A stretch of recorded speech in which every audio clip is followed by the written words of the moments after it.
దేవుని గణనామానికి స్తోత్రం కలుగునుగాక. మరొక వారంలో దేవుడు మనల్ని ప్రవేశింపచేశాడు. ఈ యొక్క రోజున దేవుడు మనతో మాట్లాడడానికి ఇష్టపడ ఒక చిన్న సందేశం ద్వారా మీ మధ్య రావడానికి దేవుడు నాకు ఇచ్చిన అవకాశం బట్టి వందనాలు చెల్లిస్తున్నామండి.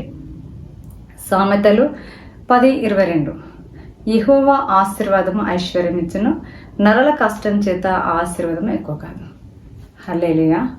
చాలామంది అనుకుంటారు నేను ఎంతో కష్టపడుతున్నాను, నా కష్టం వల్లనే ఇలా జరుగుతుంది అనుకుంటారు. కానీ దేవుని బిడ్డలుగా మనకి యెహోవా ఆశీర్వాదమే మనకు ఐశ్వర్యం వస్తుంది. కనుక మనం కష్టపడే ప్రతి దాని మీద ఆయన ఆశీర్వాదం అనేది చాలా ముఖ్యం. ఓకే, ఈ దినాన దేవుడు మనకి ఎన్నో రకాలుగా సంపత్తిని ఇస్తున్నాడు. కానీ ఎంతమందికి నిలబడుతుంది? యెహోవా యొక్క ఆశీర్వాదం ఉంటేనే అది మనకు నిలబడుతుంది.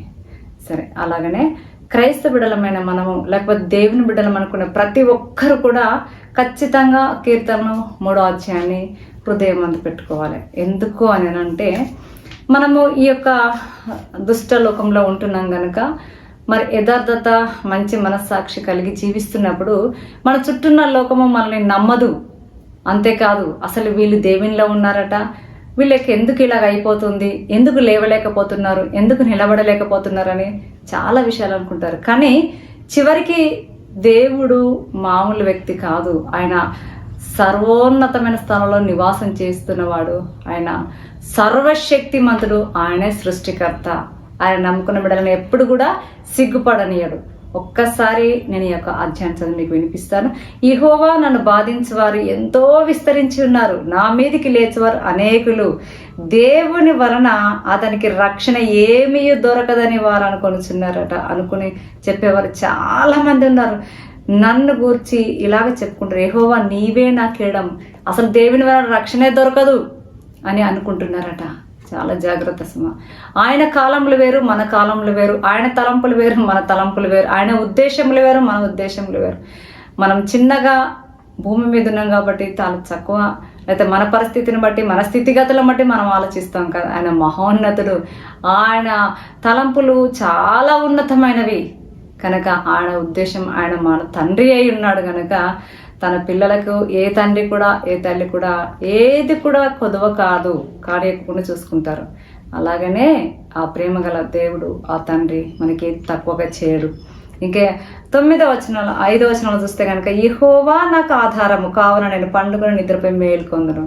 నీ ఆధారము నా ఆధారం ఏంటి?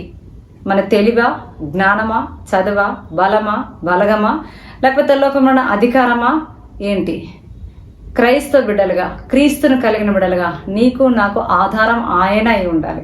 పాట పాడడం కాదు, ఆధారం నీవేనయ్యా, నా ఆధారం నీవేనయ్యా, కాలము మారినా కష్టాలే తీరినా కారణం నీవేనయ్యా, యేసయ్యా కారణం నీవేనయ్యా.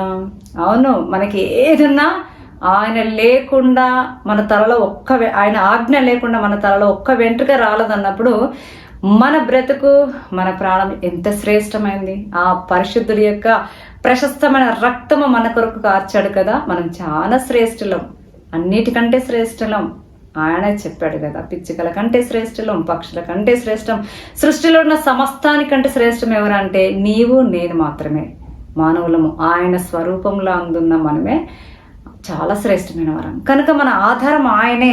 చివరి వచనం ఏంటంటే 7వ వచనంలో చూస్తే యెహోవాలేమో నా దేవా నన్ను రక్షింపుము, ఇంకా నా శత్రువులందరినీ దౌడ ఎముక మీద కొట్టువాడవు నీవే, దుష్టుల పనులు విరగొట్టువాడవు నీవే, రక్షణ యెహోవాది, నీ ప్రజల మీదకి నీ ఆశీర్వాదం వచ్చునుగాక. హల్లెలూయా. దుష్ట సాంగత్యం మంచి నడివిని చెడుపుతుంది. ఈ దుష్టుడు ఏలుచున్న ఈ లోకంలో మరి క్రీస్తుకు విరోధులందరూ, లేక దేవుడి నడవడిలో లేని వాళ్ళందరూ దుష్ట సాంగత్యం చేస్తున్న వారే కనుక అలాంటి వారి యొక్క మరి దౌడ ఎముక మీద కొట్టువాడు ఆయనే, దుష్టుల పళ్ళు విరగొట్టువాడు ఆయనే. ఒకవేళ మనం లోకంలో మనుషులుగా ఏదైనా బాధ కలిగితే మరి పళ్ళు ఇరగొడతా లేకపోతే ఏదైనా అంటే ఎంత గొడవ వేస్తారండి మనల్ని. కానీ మరి దేవుడు మాట్లాడుతున్నాడు ఇక్కడ, జీవవాక్యం చెప్తుంది కదా, దుష్టుల పళ్ళు విరగొట్టువాడు నీవే. ఇంత చక్కగా చెప్తున్నాడు దావీదు మహారాజు గారు ఆత్మచేత. అవును, ఎస్, మన పక్షమునందున్నవాడు ఎంతగున్నవాడో, నా పక్షమునందు ఉన్నవాడు చాలా మహోన్నతుడు. ఆయన సృష్టికర్త. కాబట్టి నీకు నాకు ఆధారం ఆయన అన్నప్పుడు మన చేతి పనులు దీవించేవాడు ఆయనే. అయితే ఈ భూ సంబంధమైన వాటిపైన కాదు మనం మనసు పెట్టుకోవాల్సింది, పర సంబంధమైన ఈవుల మీద మనసు పెట్టుకుందాము. ఎందుకంటే ఎన్ని సంవత్సరాలు బ్రతికినా తిరిగి ఆ ప్రభు దగ్గరికి చేరాల్సిన మనము మన ఆత్మ, ఆ పరిశుద్ధాత్మని అండర్లో ఉండటకు కృప కలిగి ఉండాలి. ఎందుకంటే రోమపత్రికలో ఏముంటుంది, ఎందరు ఆత్మ చేత నడిపించబడతారు, రోమ 8:14 ప్రకారంగా ఎందరు ఆత్మ చేత నడిపించబడతారో వారందరూ దేవుని కుమారులయ్యే అధికారం ఇచ్చాడంట మనకి. కాబట్టి ఆయన పరిశుద్ధాత్మ చేత నడిపించబడదాము.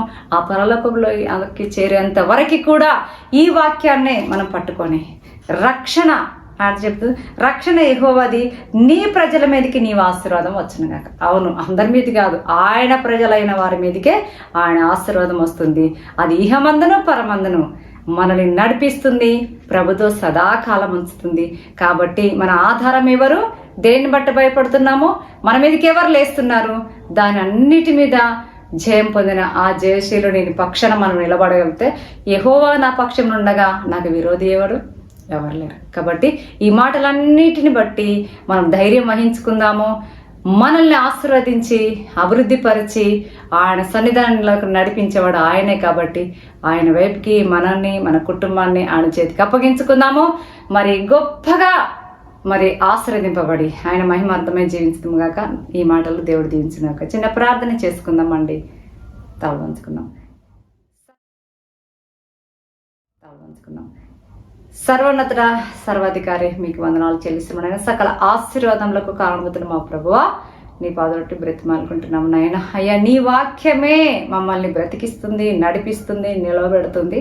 కనుక మీ ఆశీర్వాదమే మాకు ఐశ్వర్యమనిస్తుంది. కనుక యేసయ్యా, నీ వైపు చూస్తూ మేము ఓపికతో ఈ ఆత్మీయ పరుగు పందెంలో నడిచే కృప భాగ్యాన్ని దయచేయమని మమ్మల్ని, మా కుటుంబాల్ని వీక్షిస్తున్న నీ ప్రియబిడ్డలందరినీ కూడా దీవించమని యేసయ్యా, మీ చేతులకే ఈ సమయాన్ని, ఈ జీవవాక్కును నీ బిడ్డలను అప్పగించి ప్రార్థించుకుని వేడుకుంటున్నాం పరమ తండ్రి. Amen. God bless you, God bless you, God bless you all.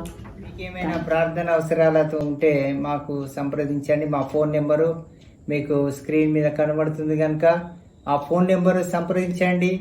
అలాగే మినిస్ట్రీ యొక్క జీజస్ సాల్వేషన్ గాస్పల్ మినిస్ట్రీని కూడా మీరు ప్రార్థనలో ఎత్తి పట్టుకోండి. జీమెయిల్ కూడా ఉంది దానికి. కాబట్టి ఆ మినిస్ట్రీకి కూడా మీరు మెయిల్ ద్వారా కూడా సంప్రదించవచ్చు, ఫోన్ ద్వారా సంప్రదించవచ్చు. దేవుడు మిమ్మల్ని అందరినీ కూడా ప్రత్యేకంగా అత్యధికంగా ఆశీర్వదించును గాక. ఆమేన్, ఆమేన్, ఆమేన్.